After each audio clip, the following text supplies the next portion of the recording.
আসসালামু আলাইকুম সুপ্রিয় দর্শক, আশা করছি আপনারা সবাই অনেক ভালো আছেন, সুস্থ আছেন। আলহামদুলিল্লাহ, আমরাও ভালো আছি। দেশ এবং দেশের বাইরে যে যেখান থেকে দেখছেন সবাইকে স্বাগত জানিয়ে আজকের পর্ব শুরু করছি। আজকে আমি চমৎকার একটা মাছের রেসিপি আপনাদেরকে তৈরি করে দেখাবো। আজকের এই মাছটা আমি নিয়েছি সিলভার কার্প মাছ। এটা খুবই পোক্ত ছিল, যদিও খুব ছোট সাইজের মাছ ছিল। এখানে 1 কেজি 300 গ্রাম ওজনের একটা মাছ। এই মাছটা আমি বেশ কয়েক টুকরা করে কেটে নিয়েছি। পুরোটাই আজকে আপনাদেরকে রান্না করে দেখাবো। আজকে আমি আপনাদের রান্না করে দেখাবো নারকেল আর পোস্ত দিয়ে মাছ রান্না। তো এই মাছের ভুনাটা কিন্তু খেতে খুবই ভালো লাগে। অফ ক্যামেরায় আমি মাছ কেটে ধুয়ে পরিষ্কার করে নিয়েছি এবং সেগুলো আমি নুন হলুদ দিয়ে মাখিয়ে তেলের মধ্যে ভেজে নিচ্ছি। আমি পুরো মাছটাই আজকে রান্না করব, তাই মাছের কাটা ঠোঁটা লেজ সব কিছুই কিন্তু ভেজে নিচ্ছি। একে একে সবগুলো অংশই ভেজে তুলে নিয়েছি। এখন এই যে গরম তেলটা থাকলো মাছ ভাজার, এর মধ্যে আমি পেঁয়াজ কুচি দিয়ে দিব। পরিমাণ মতো পেঁয়াজ কুচি দিয়েছি এখানে, খুব বেশি পেঁয়াজ কুচি দেওয়ার দরকার নেই। 3 থেকে 4টে ছোট পেঁয়াজ হলেই হবে, আর বড় পেঁয়াজ হলে একটাই যথেষ্ট। আর এখানে 2টা কাঁচামরিচ আমি মাঝখান থেকে ভেঙে নিয়ে দিয়ে দিয়েছি। এই কাঁচামরিচ দেওয়ার কারণ হচ্ছে ফ্লেভারটা খুবই ভালো হবে। কাঁচামরিচের একটা সুন্দর ফ্লেভার হয়, সেটা কিন্তু পুরো রান্নাটা জুড়েই ছড়িয়ে পড়বে। আর এখন আমি ফোড়নের জন্য সামান্য পরিমাণ আস্ত জিরা দিয়ে দিলাম বা গোটা জিরা দিয়ে দিলাম। দিয়ে এখন আবারও খুব সুন্দর করে ভেজে নেব। একদম কড়া করে কিন্তু ভাজতে হবে না, হালকা সোনালি রং ধরলেই পেঁয়াজের গায়ে এই যে আগে থেকে নারকেল, পোস্ত, আদা, রসুন, জিরা বাটা, একটুখানি গোলমরিচ, এগুলো অফ ক্যামেরায় আমি বেটে নিয়েছি, সেটা দিয়ে দিচ্ছি। নারকেল এখানে আমি 2 টেবিল চামচ পরিমাণ দিয়েছি, পোস্ত দিয়েছি 1 টেবিল চামচ। তো সব কিছু দিয়ে সুন্দর করে এটা এখন মশলাটা ব্লেন্ডারের পট থেকে দিয়ে দিলাম। সামান্য পানি দিয়ে কিন্তু ব্লেন্ডারে বেটে নিয়েছি। আপনারা চাইলে শিলপাটাতেও মিহি করে বেটে নিতে পারেন। মশলাটা কিন্তু খুবই ভালোভাবে কষাতে হবে। ব্লেন্ডারের পটে এখনও অনেক মশলা ছড়িয়ে আছে, তো সেখান থেকে আমি আরও মশলা বের করে নেব। তো আপাতত আমি এখন দেখাচ্ছি, এখানে লবণ দিয়ে দিচ্ছি। স্বাদ মতো লবণ দিবেন, আপনাদের যেটা টেস্ট সেটাই দিবেন। শুকনা লাল মরিচের গুঁড়া দিয়ে দিলাম। এখানে আমি উঁচু করে 1 টেবিল চামচ পরিমাণ দিয়েছি। 1 চা চামচ পরিমাণ হলুদ গুঁড়া দিয়েছি। আর ব্লেন্ডারের পটের মধ্যে যে মশলাটা ছিল বললাম না, সেটা এখন হাত দিয়ে কিছুটা মুছে বের করে নিলাম। একটুও মশলা আমি নষ্ট করব না, পুরোটা মশলাই আমি রান্নার কাজে লাগিয়ে দেব। তো মশলাটা খুব ভালোভাবে কষিয়ে নিচ্ছি। এই সময় চুলোর জালটা কিন্তু মিডিয়াম আঁচে আছে, আর এইরকম মিডিয়াম আঁচেই মশলাটা কষিয়ে নিতে হবে, তা না হলে কিন্তু মশলাটা কষানোর আগেই পুড়ে পুড়ে যাবে, ভালো লাগবে না। আর ব্লেন্ডারের গায়ে এখনও অনেক মশলা লেগেছিল, তাই পটটা ধুয়ে সামান্য পরিমাণ পানি এখানে অ্যাড করে দিয়েছি। এখন পানির দিয়ে মশলাগুলো খুব ভালোভাবে কষিয়ে নিতে হবে। আমার পাশের চুলাতেই কিন্তু আমার একটা হাতে মাখা চচ্চড়ি হচ্ছে। এটা পুঁটি মাছের একটা চচ্চড়ি আমি তুলে দিয়েছি।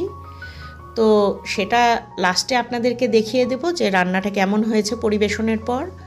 আর এখন দেখতেই পাচ্ছেন কষাতে কষাতে কিন্তু তেলটা উপরে ভেসে উঠেছে। আর এই পর্যায়ে দেখতে পাচ্ছেন আমি আরও ভালো করে কিন্তু নাড়িয়ে নাড়িয়ে কষিয়ে নিচ্ছি। খুবই সুন্দরভাবে মশলাটা কষাতে হবে, তবেই এই রান্নাটা খুবই সুস্বাদু হবে। এই রান্নাটা এতই মজার, এটা কিন্তু পোলাওয়ের সঙ্গে খেতেও বেশ ভালো লাগে। সাদা পোলাওয়ের সঙ্গে বাসায় মেহমান আসলে মাংসের সঙ্গে সাইড ডিশ হিসেবে এটা আপনি সার্ভ করতে পারেন। অসম্ভব মজার এই রেসিপি, একবার ট্রাই না করলে বুঝতে পারবেন না এটার স্বাদ। তাই রিকোয়েস্ট করব একবার হলেও অন্তত ট্রাই করে দেখবেন। আর এই রেসিপিটার জন্য মাছ একটু কড়া করে ভেজে নিলেই ভালো হয়। তো দেখতেই পাচ্ছেন আমি কিন্তু লাল লাল করে ভেজে নিয়েছি, কিন্তু মাছের ভিতরে জুসিনেসটা আছে, একদম কড়কড়ে হয়ে যায়নি কিন্তু।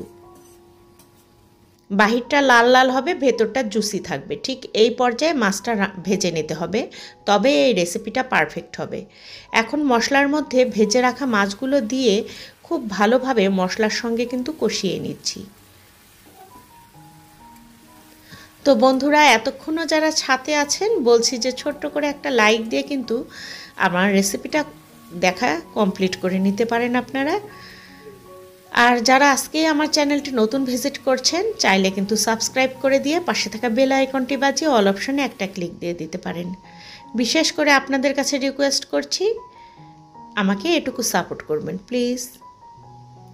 তো দেখতে পাচ্ছেন মশলার সঙ্গে মাছটা খুব ভালোভাবে কষিয়ে নিয়েছি। চুলার জালটা কিন্তু এখন মিডিয়ামে আছে, খুব বেশি জাল দিলে একদম পোড়া পোড়া হয়ে যাবে।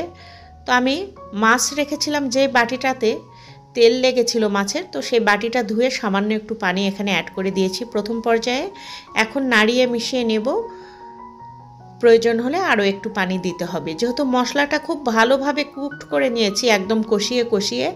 আর এদিকে মাছটাও ভাজা আছে আগে থেকেই সুন্দরভাবে, তো খুব বেশি এক গাদা পানি দিয়ে এটা রান্না করার কোনো প্রয়োজন নেই। সামান্য পরিমাণ পানি দিয়ে সুন্দর করে কষিয়ে মাখো মাখো করে রান্না করে নিতে হবে। আরও একটুখানি পানি আমি অ্যাড করে দিলাম। পানির লেভেলটা দেখে নিশ্চয়ই বুঝতে পারছেন কতটা পরিমাণ পানি দিয়েছি। খুব বেশি নয়, কিন্তু 1 কাপের একটু বেশি পানি এখানে অ্যাড করা হয়েছে।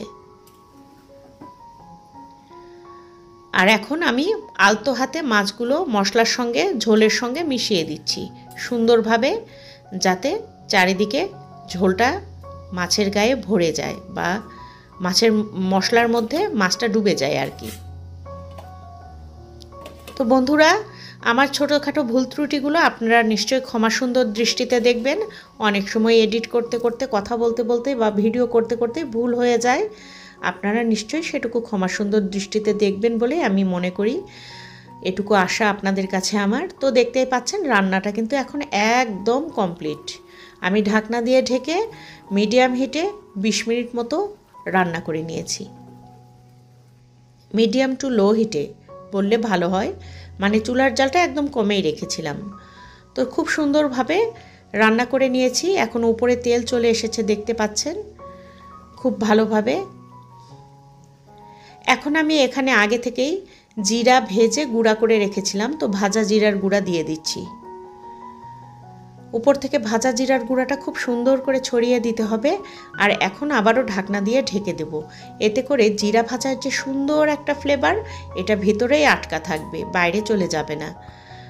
আর রান্নাটা একদম কমপ্লিট। চুলাটা অফ করে রেখেছিলাম, কিছুক্ষণ দমে রেখেছি, একদম মাখো মাখো হয়ে গেছে। সাদা ভাত, পোলাও, খিচুড়ি সব কিছুর সঙ্গে এই রেসিপিটা জাস্ট ওয়াও, দুর্দান্ত রকমের একটা রেসিপি। অবশ্যই বাসায় ট্রাই করবেন, নিশ্চয়ই বাড়ির সবাই খুবই পছন্দ করবে আর প্রশংসা করবে। তো নারকেল দিয়ে পোস্তের এই রেসিপি আজকে আপনাদের কাছে কেমন লাগলো সেটা বন্ধুরা অবশ্যই কমেন্টে জানাবেন। আর বেশি ভালো লাগলে শেয়ার করে দিতে পারেন প্রিয়জনের কাছে। তো আজকে বিদায় নিচ্ছি, সবাই ভালো থাকবেন, সুস্থ থাকবেন। আল্লাহ হাফেজ, আসসালামু আলাইকুম।